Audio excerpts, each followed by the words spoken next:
नाही तर इतर लोकही वापरतात. ते का वापरतात आणि का माहितीये, जे शिकलेले आहेत, जे आपलं नॉलेज वापरतात, डोकं वापरतात, मेंदू वापरतात आणि ज्यांनी वाचन करून ज्यांना माहिती पडलं आहे की बुद्ध हे खरे नॉलेज आहे आणि बाकी जेवढे धर्म म्हणा किंवा काय म्हणा त्याच्यामध्ये बुद्धाचंच नॉलेज त्याच्यामध्ये काय काय ऍड करून तेच नॉलेज एक धर्मग्रंथ म्हणून सगळीकडे पसरलेले असतात.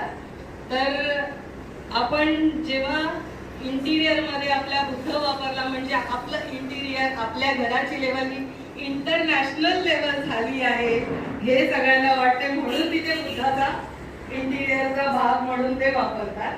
पण याच्याच मागचं नॉलेज काय आहे, का वर्ल्ड वाईज इंटरनॅशनल फेज झाला आहे बुद्धाचा, तर त्याच्यामध्ये प्युअर नॉलेज आहे. जसं मौर्यजी म्हणतात की ज्या शुद्ध आहे बुद्ध आहे, तर शुद्ध आणि बुद्ध हे नॉलेज आहे.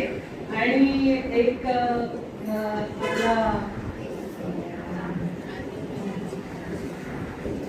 म्हणजे तर्कशुद्ध पद्धतीने वागणं किंवा एखाद्या गोष्टीचं बरोबर आहे चूक आहे हे करत जे आपलं आचरण किंवा आपलं regular day to day life जगणं म्हणजे बुद्धाचं आचरण करणं आहे.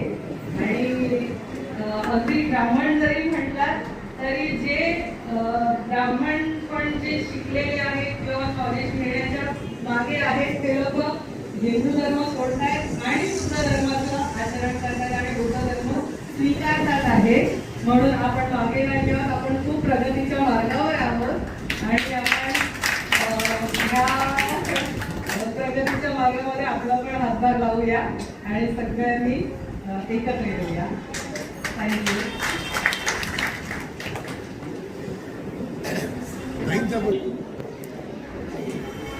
पूर्ण यशाखंडाला दिली ज्ञानाचं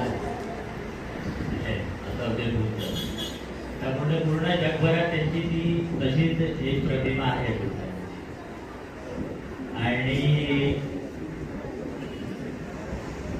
जर आपण आताच्या घडीला आपण जर एक्झाम्पल दिलं की जसे आपण बोलतात तरी आपण जेव्हा समाजात जवळ तेव्हा एक कुठलीच ओळख देतो है ना, तेव्हा आपण कर्मकांड करतो काय की आपला धर्म लोकांना त्याच्या लोकांना माहिती पडेल. भारतामध्ये आपली हे नाही आहे इकडची, हा म्हणजे ते तिकडे करतात आणि तिथे त्यांना माहिती आहे की इकडे बौद्ध धर्माची जास्ती ख्याती आहे तेवढी ह्याची नाही, म्हणून ते म्हणजे बुद्ध तेवढा प्रसिद्ध आहे. तर ते मला असं वाटतं की लोकांना बोलायला आणि तिकडे हे करायला तसं काही वाटत नाही. लोक तुम्ही बघायला तर बाबासाहेबांबद्दल पण खूप बोलतात है ना, पण नक्कीच ते त्यांना अंमलात आणतात किंवा त्यांच्या विचारांना ते तेवढी साथ देतात नाही. तर असं काही नाही, असं धर्म ते बौद्ध झालं असतं तर असं काही नाही. ते बोलण्यासाठी वगैरे चांगलं वाटतं, बस त्याच्या पलीकडे काही नाही. एक इमेज आहे जसं आपण बोलतो बुद्ध भरपूर फेमस आहे लोकांमध्ये सगळ्यांमध्ये, पूर्ण देशभरात सगळ्या त्यांची विभागना करतात आणि विभागण्यासाठीच फेमस आहे. मला बुद्ध जर कोणाला कळलं तर तो भावांना घालतो, बाकी पूर्ण जग त्यांना डबल त्याच्या हिशोबानेच बघतात. आत्महत्या करणे का इनका विपसना करणे का हो गया काम. बस तर ते एक प्रकारे म्हणजे मी बोलतो शो ऑफ टाईम मस्त बाकी नाही. एक म्हणजे की जिथून आंबेडकरी चळवळ आज 1956 पासून 2020 पर्यंत आली आहे, 2024 पर्यंत, ज्या क्षणाला तुम्ही असं म्हटलं की मी बौद्ध नाही आहे, आंबेडकरी चळवळीचे नेते होऊ शकत. रामदास आठवले असो, बाळासाहेब असो, कोणी पण असो, त्यांनी जसं म्हटलं की मी बौद्ध आहे आणि बौद्धांचा नेता आहे, बाकीचा पण नेता आहेच आहे आणि बौद्धांचा पण नेता आहे, हे एक. दुसरं, बुद्धाची मूर्ती ठेवण्याचं जे आंबेडकरी पक्ष नाही आहे, जे इतर धर्मातले पक्ष आहे, त्यांना अनेक लोक बुद्धाच्या मूर्त्या भेट देतात किंवा कोणी जसं सुशीजींनी म्हटलं की शोपीस म्हणून ठेवतात. हा झाला एक आहे. पण खरंच बौद्ध धर्माचा विचार त्यांनी स्वीकार केला आहे का, तर त्यांचं जर परीक्षण करायचं असेल तर त्या प्रत्येक बांधवाच्या घरी फक्त बघा तुम्ही, ज्या घरी बुद्धांची मूर्ती असेल त्या घरी इतर देवधर्माचे फोटो असतील का? तर मग ती खरी परीक्षा आहे. मग ती बुद्ध मूर्ती शोपीससाठी आहे की खरंच आचरणासाठी आहे? एकदम सोपी टेस्ट आहे. तिसरं, ताईंनी आता विचारलं की नीता अंबानींनी बुद्धांची मूर्ती ही इतर परकीय राष्ट्रामध्ये लोकांना दिली, तर ही संस्कृती आजच नाही काय. बाबासाहेबांनी त्यावेळेस असं उदाहरण दिलं की तुम्ही जगामध्ये मूर्त्या विकायला ठेवा, काही गणपतींच्या ठेवा, काही शंकरांच्या ठेवा आणि काही बुद्धांच्या ठेवा, तर पडदेशी ज्या मूर्त्या विकल्या जातील त्या बुद्धांच्या विकल्या जातील, गणपती आणि शंकराच्या मूर्त्या विकल्या जाणार नाही. का असं म्हणाले? बाबासाहेब उदाहरण का दिलं? कारण बाबासाहेबांचं असं म्हणणं आहे, या जगाला ज्यांनी प्रकाश दिला ते तथागत भगवान गौतम बुद्ध, जगाला ते माहित आहे.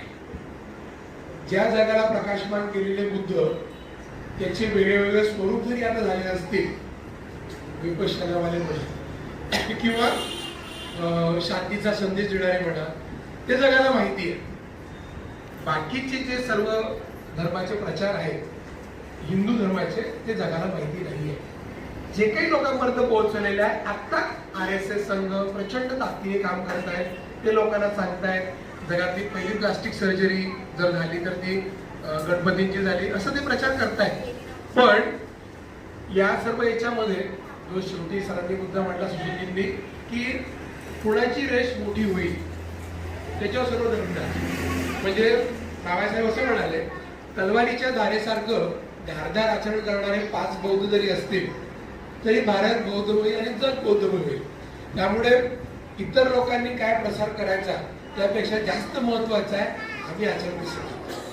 आणि जोपर्यंत ते आचरण होत नाही तोपर्यंत तुम्ही लोकांना किती जरी म्हटलं की लोक चुकीचे आहेत, हे चुकीचे आहेत, ते चुकीचे आहे, पण सर्वांची टेस्ट कशी होईल की बाबासाहेब तर ग्रेट आहेत, पण बाबासाहेबांचे अनुयायी ग्रेट कधी होतील?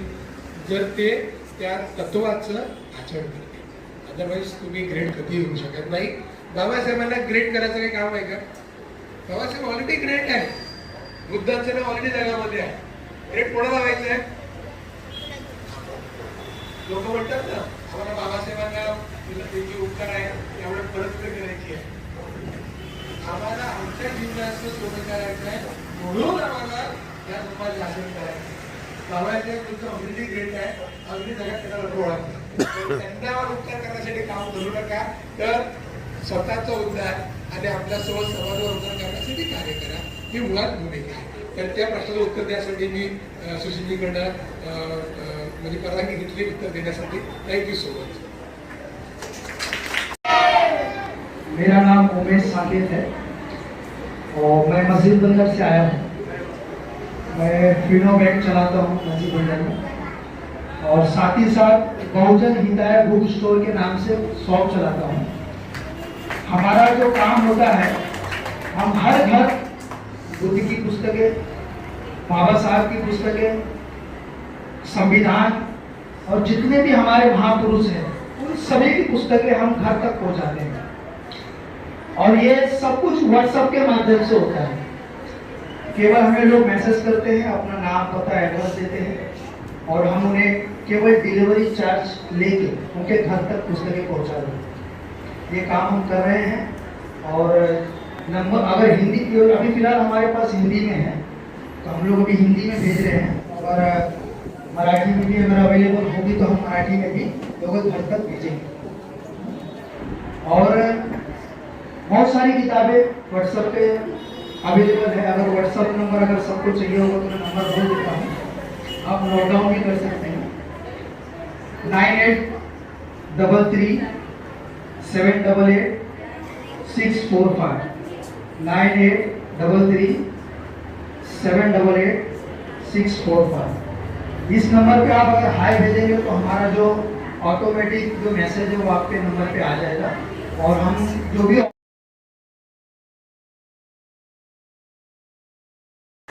क्या माइक पे बहुत कम बोल. धन्यवाद सर. अरे बहुत धन्यवाद सर. आता मी विजयाताईला विनंती करते की त्याने आम्हाला मार्गदर्शन करावं. मला विचार आहे की बघा सर्वांना श्री देवी. सर्व जीव सृष्टीच्या कल्याणासाठी आपल्या आदर्श धम्म व संघाद्वारे आदर्श जगाच्या निर्मितीची मानवमुखीची चळवळ सुरू करणारे तथागत भगवान गौतम बुद्ध आणि ही चळवळ जनमानसात रुजविणारे बोधिसत्व शाहू महाराज, बोधिसत्व शिवाजी महाराज या सर्व तसेच अन्य महापुरुष या सर्वांना माझे अभिवादन. जिच्या त्यागाशिवाय ही क्रांती शक्य झाली नसती असे सावित्रीबाई फुले, माता जिजाऊ, माता रमाई या सर्वांना व सर्व महामाता या सर्व महामातांना माझे अभिवादन. जातीचा प्रश्न मांडणारे ज्योतिराव फुले तसेच जाती व्यवस्थेला सुरुंग लावून आदर्श जगाच्या मानवमुक्तीची चळवळ भारताला क्रांतिकारी जय भीम. आजचा जो विषय आहे बौद्ध धर्माचा जयंतीचा राजकीय महत्त्व, हे साळवीजीने खूप सुंदर प्रकारे त्याची प्रस्तावना मांडली. त्यांनी सुंदर प्रकारे सांगितलं. ब्राह्मणां मी पण थोडक्यात सांगते की ब्राह्मण हे आपल्या बौद्ध धर्माचा नाश करण्यासाठी, तिथून पूर्ण समूळ नष्ट करण्याचा ते पुरेपूर प्रयत्न करत आहे हे आपल्याला सगळ्यांनाच माहीत आहे. आणि ते हे का करत आहे? सगळे बौद्ध धर्माची जयंती, बुद्धांची जयंती ते करू शकत नाही कारण ते आपले त्यांना शत्रू मानतात आणि त्याचा समूळ नष्ट करण्याचा ते पुरेपूर प्रयत्न करत आहेत. आणि एवढ्या महापुरुषाने जो एकच आहे जो बौद्ध धर्माला आपल्यापर्यंत आणला, असा बौद्ध धर्म त्याने माणसामध्ये पूर्ण माणुसकी निर्माण करून ब्राह्मणेतर त्यांचे अंधश्रद्धा, जाती व्यवस्था, जंतर मंतर, खोट्या धर्माचे आरूढ असलेले जे हिंदू धर्म आहे, ब्राह्मण धर्म आहे, त्या सर्वांना या कचाट्यातून बाहेर काढण्यासाठी बुद्ध धर्माने जो आपल्याला त्यांच्या मार्गावर चालण्याचा जो प्रयत्न सांगितला आहे, त्याचा समूळ नष्ट करण्याचा प्रयत्न हा हिंदू धर्म म्हणजे ब्राह्मण धर्म हा एकदम कठोरतेने त्याचं पालन करून हा आपल्या बौद्ध धर्माला पुरेपूर विरुद्ध काम करत आहे. आणि बाबासाहेबांनी सांगितलं की हा जर जंतू आपल्याला नष्ट करायचा असेल तर राजकीय जे सुशिक्षित लोक असतात ते म्हणतात की आम्ही लोकशाहीच्या दृष्टीने आम्ही काम करू आणि राजकीय सत्ता प्रस्थापित करू. पण हा जो खोटारडा जो धम्म आहे त्या दृष्टीने जर लोक सांगत असतील तर ते खरोखर लबाड असतात. म्हणून माझे खूप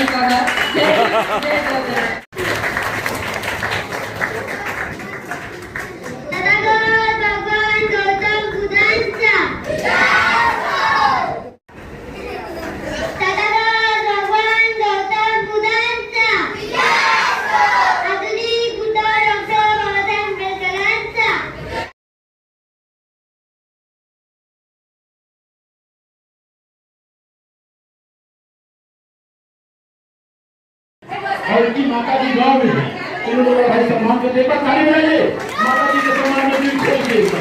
यस उमेश जी को जी माता जी के साथ खड़े हो जाए, वहाँ खड़ा हो जाए। कैसा लगा आपको? कैसा लगा? अच्छा लग रहा है ना जी? तो मराठी समझती है ना? कैसा लग रहा है? अच्छा लगा? अच्छा लगा? निकालना मत। जय भीम, जय भीम, जय भीम, नमो बुद्धाय।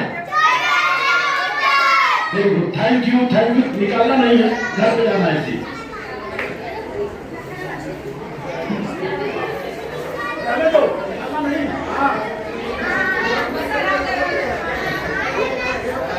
वीडियो चलो। हाँ हाँ अच्छा।